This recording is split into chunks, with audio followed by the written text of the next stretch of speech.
Alright, Chase, now that you're finally here, you ready to start playing? I don't have any dice. Is there anyone else that has a set of dice that Chase can use instead?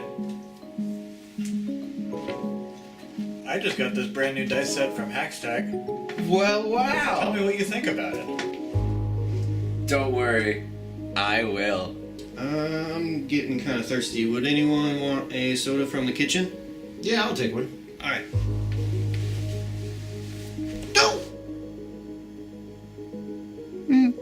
Alright, I'd like to cast Cure Moderate Wounds on Frollo and bring him back to life. Unfortunately, Frollo fell face first through the fires and flames into the floor below, so the friendly friend is finished. Fuck you! Shit. I threw those outside. It's dark. How am I gonna find them? Oh. Right. They glow in the dark.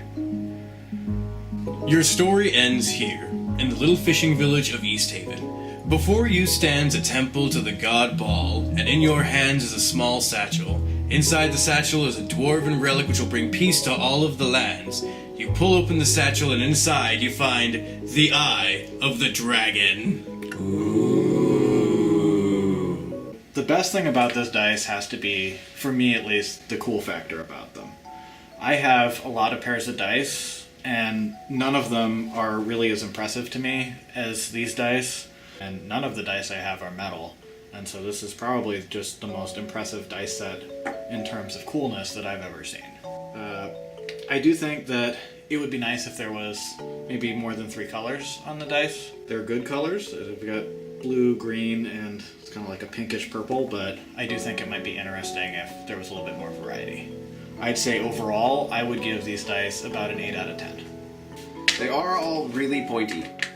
That's kind of hazardous. If you drop them from more than, say, 6 inches, you can hear it damage the table. Don't give them to your angry friends.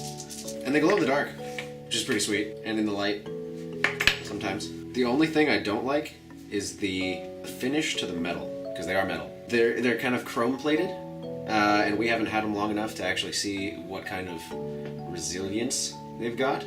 But I feel like being carried around in a bag of other metal things will not lend itself to longevity.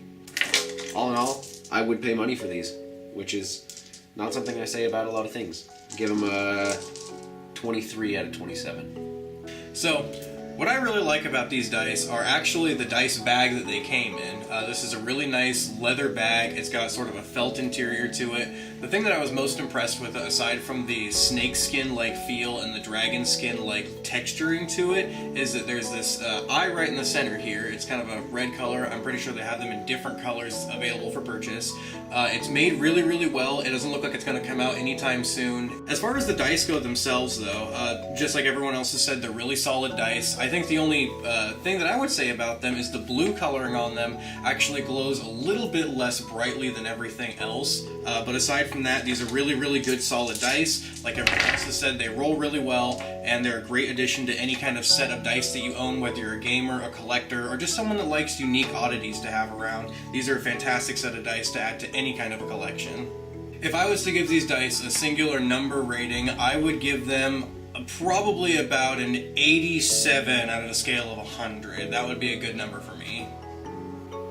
Alright, so my first impression out of the bag is these guys have a good weight to them.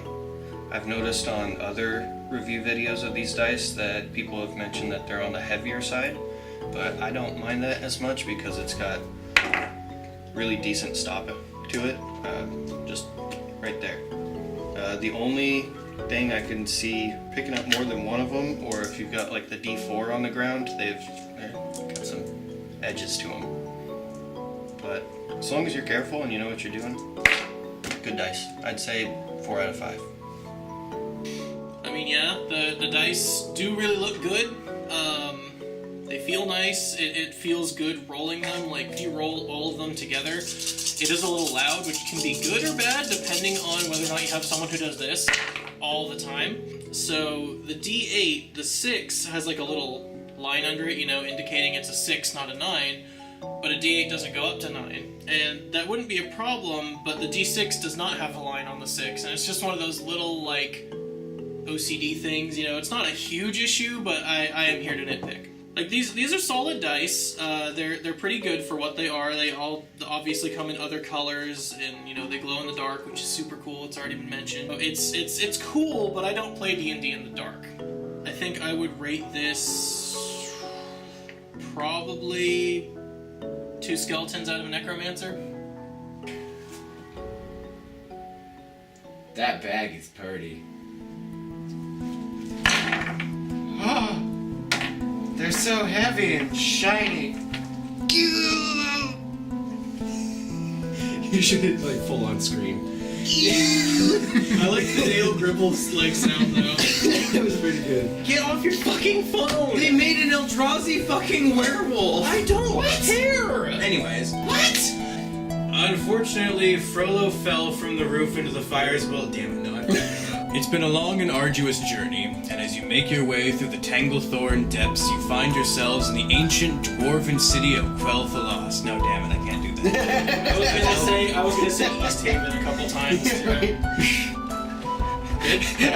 I think it's good.